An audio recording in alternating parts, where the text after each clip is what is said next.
हसनात मलिक साहब, ये तो हम जितना यानी हल मांगते हैं कि भाई हल क्या हो, यानी इख्तिलाफात भी है, ज़्यादती भी हो रही है, मनपसंद बेंचेस भी बन रहे हैं, तो वो जो भी मैं सवाल करता हूँ तो हर कोई मज़ीद मसले बना देता है और वो बता देता है। तो हल क्या हो सकता है?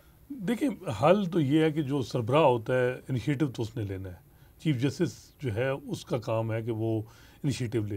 लेकिन यहाँ ये हो रहा है कि अगर यहाँ इधर से कोई मूव होती है तो उससे सख्त मूव दूसरी साइड पे हो रही है।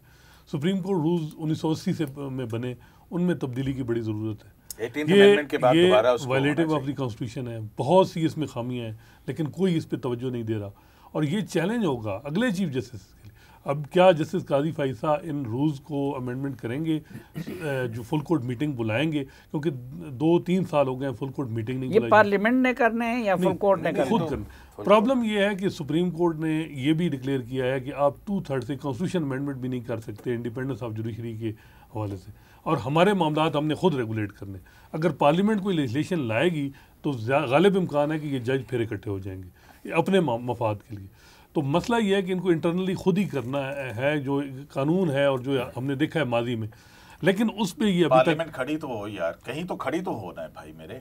ये बात ठीक है कि अब देखें ना, जजेस की अपॉइंटमेंट का मामला हो गया तो उस पे भी जो है वो हुकूमत ने सरेंडर किया और जूनियर जजेस की अपॉइंटमेंट गो के बार की तरफ से सख्त रिएक्शन था। तो ये अपाहिज किस्म के पार्लियामेंट खड़ी हो सकती है। अब ये अपाहिज है या नहीं है पार्लियामेंट की या किसी की, मतलब आइन में दिए गए इदारे की, मैं उसको अंडरमाइन कर नहीं कर रहा हूँ। इवन इंडिविजुअल्स के आप देख लीजिए ना कि बात ये है कि इस पार्लियामेंट के से हमें या इसके अंदर होने वाली बहसों से आपको क्या नजर आता है? मतलब क्या किया जा सकता है पार्लियामेंट को बहरहाल, पार्लियामेंटेरियंस को, सियासतदानों को ये रोल जो है ना, मैं आपको बात बताऊं, जो जिसने भी पार्लियामेंट की एग्जीक्यूटिव की इंक्रोच की है ना, ये जो जितने चीज़ें हैं, इसको बैठ के पार्लियामेंट को बड़े संजीदा तरीके से इसको डिफेंड करना चाहिए और पार्लियामेंट को खड़ा होना चाहिए। कुछ नहीं होने लगा। बार कौंसिल्स का और वकला तंजीमों का किरदार आप किस तरह देखते हैं? और ये एक उनकी जिम्मेदारी नहीं है कि अदलिया के इस तरह के इक़दाम का आप देख लें कि जस्टिस काजी फाइसा के लिए तमाम बार कौंसिल्स खड़ी होगी थी, लेकिन फिर भी मनमानी जो है वो चल रही थी उस ज़माने में भी। तो बात यह है कि बार कौंसिल्स अगर किसी एक, यानी हामिद खान ग्रुप या और आसमा जहांगीर ग्रुप दोनों जस्टिस काजी फाइसा की रेस्टोरेशन के लिए मुतहरिक थे, लेकिन इसके बावजूद बहुत ज़्यादा स्ट्रगल जस्टिस काजी फाइसा को खुद करनी पड़ी। उनको खुद आकर अपना केस जो है उन्होंने आर्गू किया, उनकी फैमिली पूरी सरीना ऐसा वो आई, उनकी बेटी उनकी जो है वो साथ हेल्प करती रही, मुआवनत करती रही, असिस्ट करती रही अपने वालिद को केस के दौरान। तो उन्होंने तो अपना केस खुद लड़ा ना। यानी पहले तो मुनीर मलिक साहब ने जो केस लड़ा वो तो जो है वो लीगल बैटल थी, फिर जस्टिस काजी फाइसा ने लीगल बैटल भी लड़ी और फिर एक और बैटल भी थी वो भी लड़ी उन्होंने। उसमें उन्होंने जजेस को भी जो है ना, वो क्योंकि वकील जैसा मर्जी हो वो अपना केस उस तरीके से आर्ग्यू नहीं कर सकता, उस तरह प्लीड नहीं कर सकता जिस तरीके से फिर जो आदमी खुद जो के खुद जो है वो अपने अपने अपने अपने हक में दलाल दे सकता है। तो उन्होंने जजेस को आंखें भी दिखाई और फिर उन्होंने जो है वो सीधी सीधी बातें की और काफ़ी देखा कि हमने देखा कि उनका चेहरा भी सुर्ख हो जाता था। फिर एक दफ़ा जस्टिस मुनीब अख्तर के साथ और वो खासे उनके जो है हार्श आर्गूमेंट्स हो गए दौरान समात। तो ये बुनियादी तौर के ऊपर जो है ना ये मामला, ये जजेस जिसे हस्ताक्षर करें इनको खुद ही आपस में मिल बैठकर हल करना होगा।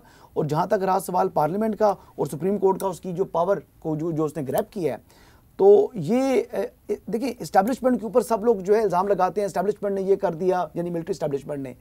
कोई इधर भी बात करे, ये भी इस्टेब्लिशमेंट है, सुप्रीम कोर्ट भी, जुडिशरी भी एक इस्टेब्लिशमेंट है जो हमेशा से ग्रैब करती आ रही है ताकत पार्लियामेंट की। और हमेशा अगर मिलिट्री के थ्रू ही कोई उसने भी अपना मकसद हासिल किया है तो वो थ्रू जुडिशरी ही हासिल किया है।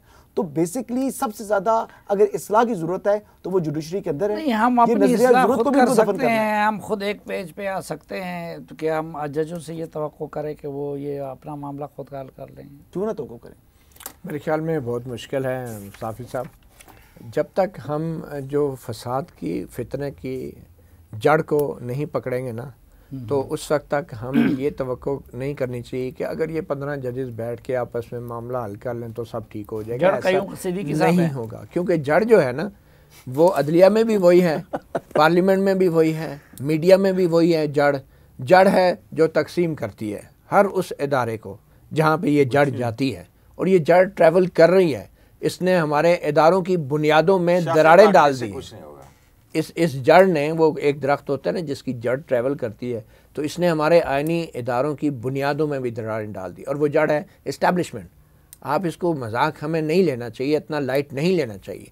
और एक बंदा अगर एक मिसाल हम अगर इस्टेब्लिशमेंट से किसी को कामयाबी से बना देना तो वो सारी जड़ें सूख जाएंगी, क्योंकि अभी जितने भी झगड़े हैं अदलिया के अंदर वो सिर्फ वो खौफ है जिसका मैं पहले सेगमेंट में आपसे जिक्र कर रहा था कि अगर हमने ये ना किया तो फिर हमें आदे बचाने वाला कोई नहीं होगा। और वो सिर्फ अदलिया का खौफ नहीं है, वो इस्टेब्लिशमेंट का भी खौफ है, वो उन सियासी लीडरों का भी खौफ है जो इस्टेब्लिशमेंट से ब्रीफिंगें लेते रहे, वो उन साथियों का भी एतराज आप उन जजेस पे कर रहे हैं। सफर तो तय किया है कि इस्टेब्लिशमेंट के कुछ चीजों को कुछ खौफ तो आना शुरू हुआ। नहीं, मेरे ख्याल में जजों, मेरी बात जजों को खौफ है, आप समझें इस बात को। हाँ, जजों को ये खौफ है और ये अभी तक वही मोहरों की तरह काम करते हैं।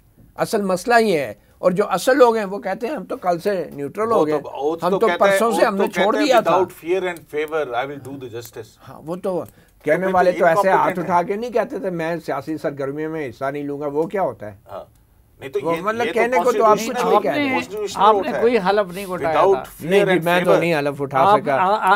आपसे एस्टेब्लिशमेंट ने कोई काम करवा दिया?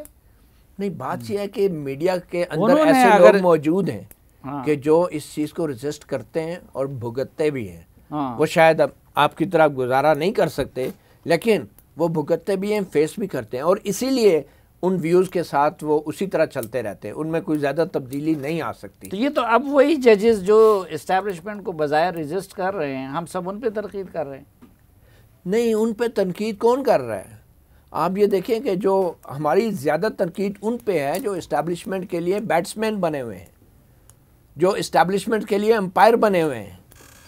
तो हमारी तनकीद तो अब जस्टिस काजी फायज़ ईसा पे हमारी क्या तनकीद हो सकती है?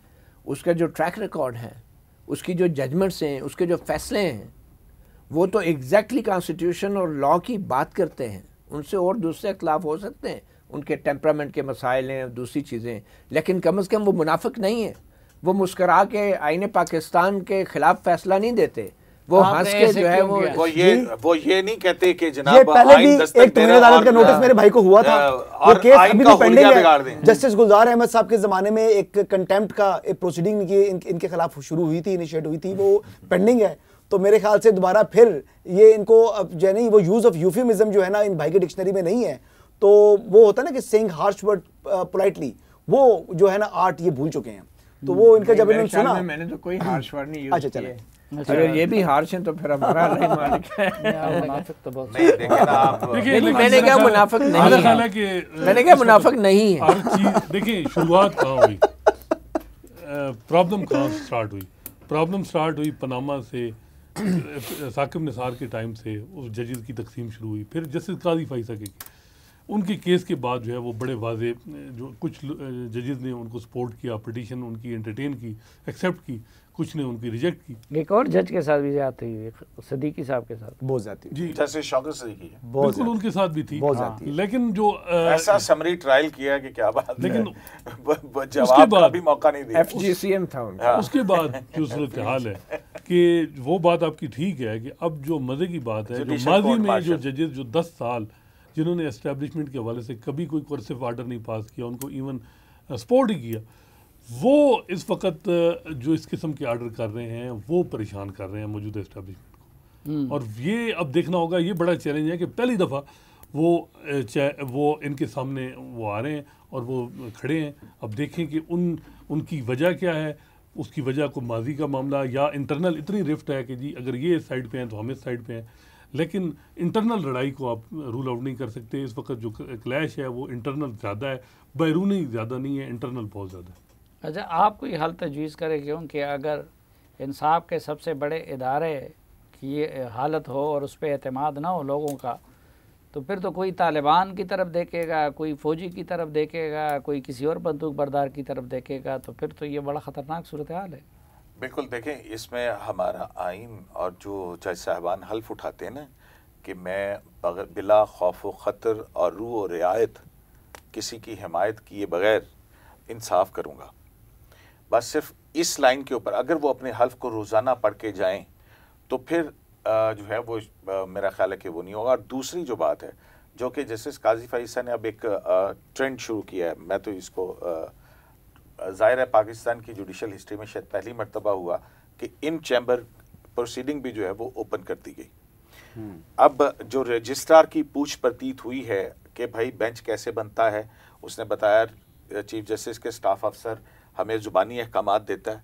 ये चीज़ हमें पहले नहीं था, हमें यह था कि जज का कोई रोस्टर जाता है वो आता है, सुप्रीम कोर्ट रूल्स क्या कहते हैं, तो उसके अंदर जो है ना वो चीफ जस्टिस की पावर्स क्या हैं।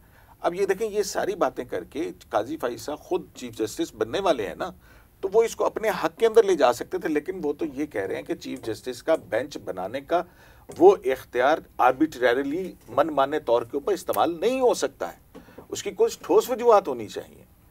ठीक है, तो क्योंकि ये इसी में जब एक फेवरिज्म होता है तो इंसाफ का आधा कत्ल बकौल उनके वो हो जाता है। अदलिया को मैं फिर एक मरतबा फिर कहूँगा, जो पिछले प्रोग्राम में मैंने आपके कहा था, अदलिया को अदलिया ही ठीक कर सकती है। साफी, और शुक्र है आपका जुकाम भी ठीक हो गया। Thank you. साफी, वन लाइन सोल्यूशन। माशरा एक ऐसा मरीज़ है कि अगर उसके बोलने की आज़ादी देंगे ना तो डॉक्टर उसकी तशखीस भी कर लेगा, लेकिन अगर आप बोलने की इजाज़त नहीं देंगे ना, ये सारे मसाइल का हल भी नहीं मिलेगा।